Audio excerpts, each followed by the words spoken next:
මේ අවුරුදු 10ක බෝනස් එක මේ මම බඩ මේ මාසේ බඩු ටික දාන්න කියලා කීප එක ලංකාවේ කියලා තමයි ඔක කියලා තියෙන්නේ.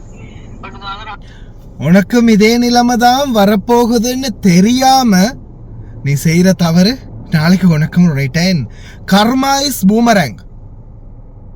அஸ்ஸலாமு அலைக்கும் வரஹ்மத்துல்லாஹி வபரகாத்துஹு. அன்பார்ந்த அனைத்து உறவுகளுக்கும் இனிய மதிய வணக்கம். இப்போ ரீசெண்டாக இந்த அம்மாவுடைய வீடியோ நம்ம போட்டிருப்போம், பார்த்துருப்பீங்க. ஏர்போர்ட்டில் வச்சு நடந்த சம்பவம். 20 வருஷம் வேலை செஞ்சு முடிச்சுட்டு போய் மறுபடியும் 10 வருஷம் 2015 வந்து 2025 வரைக்கும் வேலை செஞ்சுருக்குறாங்க.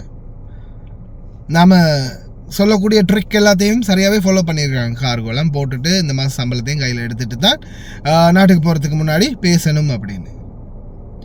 கூட இருந்த ஒரு குருணி போட்டு கொடுத்துருக்குது, அதுவும் இலங்கையை சேர்ந்த ஒரு பெண்.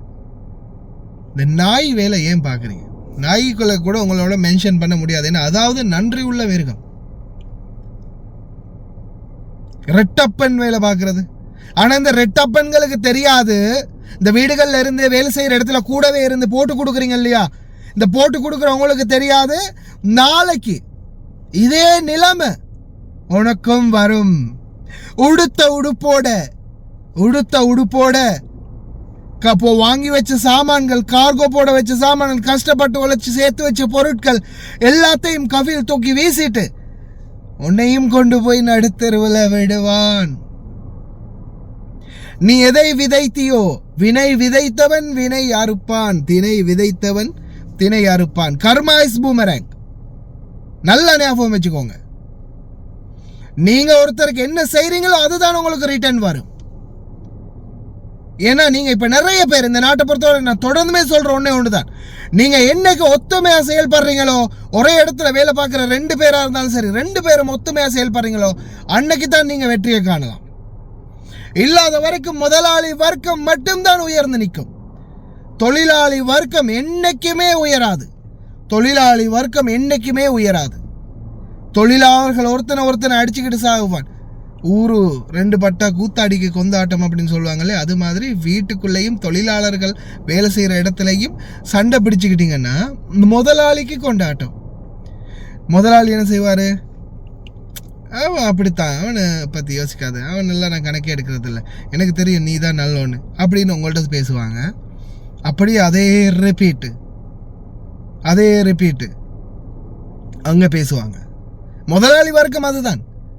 உங்கள் தலையை தடவி உங்கள்கிட்ட வேலை வாங்குவாங்க, நம்ம தலையை தடவி நம்மள்கிட்ட வேலை வாங்குவாங்க. 2 பேருக்குள்ளேயும் அந்த முருகல் நிலையை கொண்டுட்டு போவாங்க. ஆனால் முட்டாளாகிறது தொழிலாளர்களாகிய நாம தான். என்னைக்கு நாம் எல்லாரும் ஒற்றுமையாக நிற்கிறோமோ, ஒற்றுமையாக செயல்படுறோமோ, அன்னைக்கு தான் நம்மளுக்குள்ள நம்மளுடைய வெற்றியை காணலாம். 10 வருஷம் வேலை செஞ்சுட்டு போனஸ் காசை கேட்க போகிறேன், நான் எம்பசிக்கு போகிறேன் அப்படின்னு சொன்னது தான் தவறு.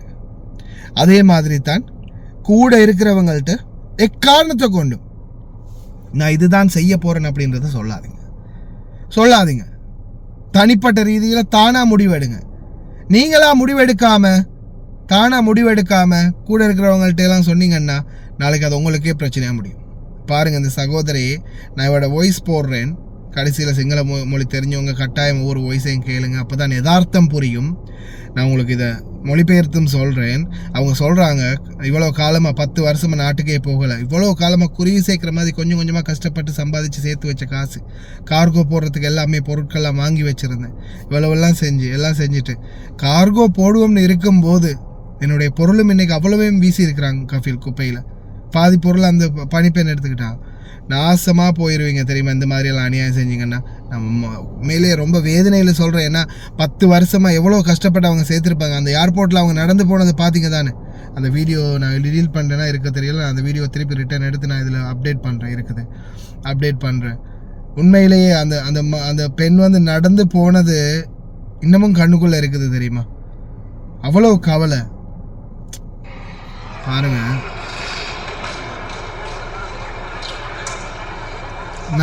நடக்க கூட முடியலை. நொண்டி அடிச்சு நடந்து போகிறாங்க. அவ்வளோ கஷ்டப்பட்டு அவங்க வேலை செஞ்சு எவ்வளோலாம் கஷ்டப்பட்டு சேர்த்துருப்பாங்க. உண்மையில் எப்படி போட்டு கொடுக்குற அல்லாவுக்காக இந்த மாதிரி பண்ணாதீங்க. நிறைய வார்த்தைகளை விட முடியாது. ஏன்னா இல்லைன்னா வார ஆத்திரத்துக்கு உண்மையிலேயே நல்லா திட்டணும்னு தான் என்ன வருது, திட்டத்துக்கு மனசு இல்லை. ஏன்னா நம்மளுக்குன்னு ஒரு மரியாதை மக்கள் வச்சுருக்கீங்களா அந்த காரணத்தால். அதே மாதிரி தான் ஷார்ட் அண்ட் ஸ்வீட்டாக சொல்லி முடிங்க. மயிரை சொல்கிறது போங்கடா, வீடியோ பார்க்க வேணாம் சரியா. என்னுடைய வீடியோ இந்த ஷார்ட்டாக போடு புடுங்கன்னு சொன்னீங்கன்னா வீடியோ பார்க்காதீங்க, நீங்கள் கிளம்பி போயிட்டே இருங்க.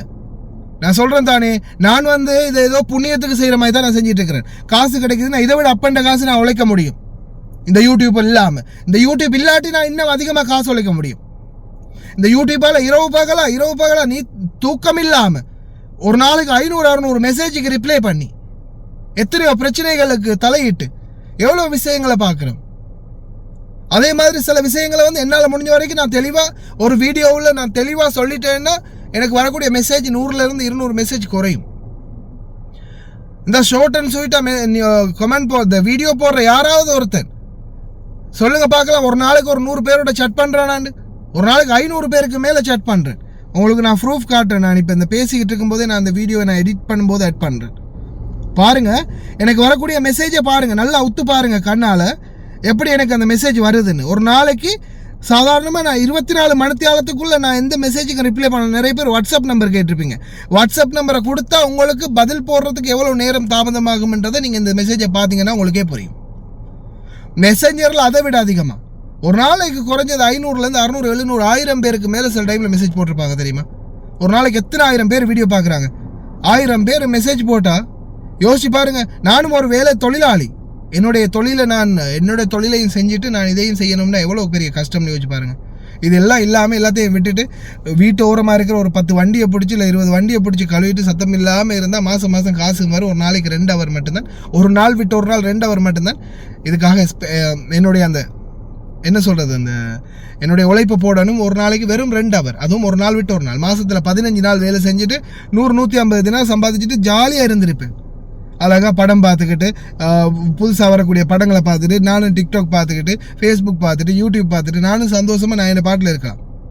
ஒவ்வொரு நாளும் கிடைக்கிற ஒவ்வொரு கேப்பு இன்னும் இப்போ பாருங்கள், நான் ரூம்லேயே உட்காந்துருக்கிறேன், வண்டியில் உட்காந்து ரோட்டோரமாக போயிட்டு இருந்தேன்னா வண்டி ஓரமாக நிப்பாட்டிட்டு ஒரு ஓரமாக கிடைச்ச இடத்துல ஒரே ஓரமாக நிப்பாட்டிட்டு இந்த மர நிழலுக்கு அடியில் ஓரமாக நிப்பாட்டிட்டு நியூஸ் வீடியோ போட்டுக்கிட்டு இருக்கிறேன். இதுதான் என்னுடைய நிலைமை. தயவுசெய்து புரிஞ்சுக்கோங்க. வீடியோவில் குறை சொல்லிக்கிட்டு வராதிங்க தயவு செய்து. அதே மாதிரி தயவு செய்து கூட இருக்கிறவங்களுக்கு இந்த மாதிரி அநியாயம் செய்யாதீங்க. சிங்கள மொழி தெரிஞ்சவங்க அந்த வாய்ஸையும் கேட்டு பாருங்கள். සලාම් සර්බන් මල්ලි මේ මම මේ ලොකු කරදරයක වැටිලා මේ මං ඉන්නේ දැන් මාව මේ මං අවුරුදු 30ක් වැඩ කරපු ගෙදර ඊයේ මාව එයාපෝට් එකට ගිහින් දැම්ම මල්ලි. ඊට පස්සේ මම මේ කරපු දේ මේ එයාපෝට් එකට ගිහිල්ලා මං ඇඬුවා. මං අවුරුදු 30ක් වැඩ කරපු ගෙදර මං ඒ ඇඳපු පිටින්ම ගිහින් දැම්මා බෝනස් එක ඉල්ලුවා කියලා. ඊට පස්සේ මං එතන ගිහිල්ලා කිව්වා මට යන්න බෑ, මට බෝනස් එක ඕනේ අවුරුදු 10ක. මං 2015 3 මාසේ මේ 3 වෙනිදා මං ආවේ කියලා මං එතනදිත් කිව්වා. ඉතින් ඒගොල්ලෝ මගේ පොලිසියේ මාව ලියාගත්ත ඔක්කොම. ඒගොල්ලෝ දැන් මේ මාව එම්බසියට මං ආවා. මං ගියේ නෑ ලංකාවට. මං එම්බසියට ආවා. දැන් එම්බසි ඉන්නේ මල්ලි මේ මේගොල්ලෝ දැන් ෆෝම් හිම පුරව ගත්තා. මොනවද කරයිද දන්නේ මල්ලි. ඉතින් පස්සේ තමයි බලා ගන්න පුළුවන් මොකද්ද කියලා. සර්පන් මල්ලි මේක මොකද්ද කරන්න ඕනි කියලා මැසේජ් එකක් හරි දාන්නකෝ. දැන් එම්බසියෙන් ෆෝන් ගන්නවා තව ටිකකින් අපේ. මෙහෙ එක දවසක් හරි තියලා ඉවරලා හෙට ආයෙ කොහෙට හරි ගෙනියනවා මම හිතන්නේ. මගේ කපිල් පොත දුන්නෙත් නෑ මට, මේ බතාගක දුන්නෙත් නෑ. බතාගකේ හොඳ වෙලාවට මගේ ෆෝන් එකේ තිබ්බා මේ ෆෝටෝ එකක්. පාස්පෝර්ට් ඉතින් ෆොටෝ ගහගන්න බෑනේ මල්ලි, අපිට පාස්පෝර්ට් දුන්නේ නෑනේ. ඉතින් ඊට පස්සේ මේ එකයි මල්ලි මම මේ සර්වන් මල්ලිට කතා කරේ. දැන් ඔක්කොමලා කිව්වා සර්පන් මල්ලිට මෙසේජ් එකක්වත් දාලා තියපන් කියලා. මල්ලි හා මල්ලි ගොඩක් ස්තුතියි. මම තමයි මල්ලි දැන් තමයි අපිට ෆෝන් දුන්නේ මල්ලි. මම තාම ඉන්නේ එම්බසියේ.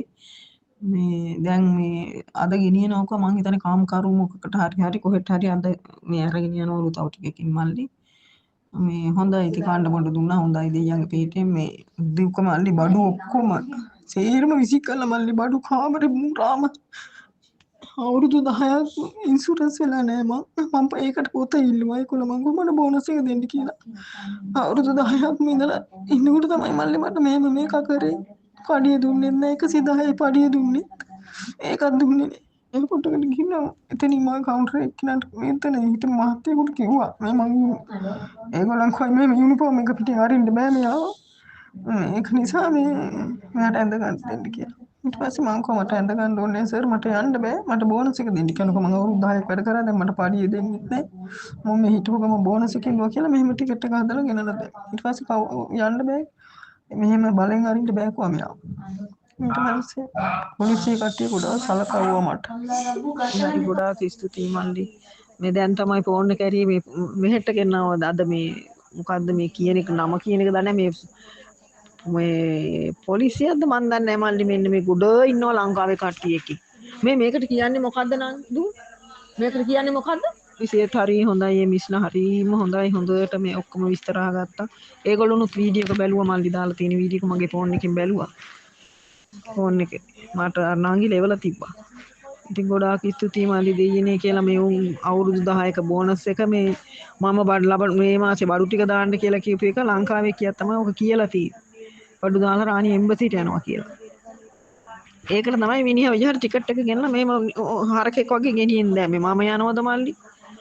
අපේ අයිති අවුරුදු 30ක් කරලා අවුරුදු 10ක බෝනස් එක නැතුව මං පඩි 110යි දෙන්නේ.